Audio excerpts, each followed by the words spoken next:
duco lagu duceysto waxaa ugu qiimo badan maalinka Carafa ducada lagu duceysto. waxaa sidaas dhahay Nabi Maxamed sallallahu alayhi wasallam.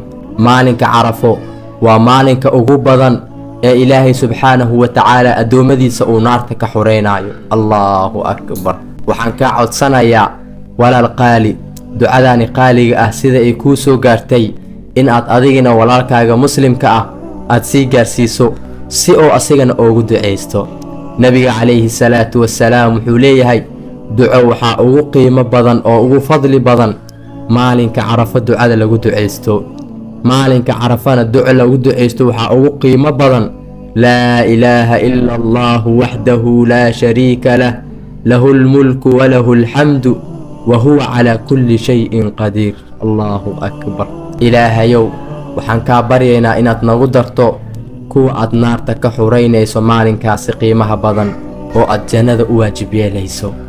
آمين يا رب.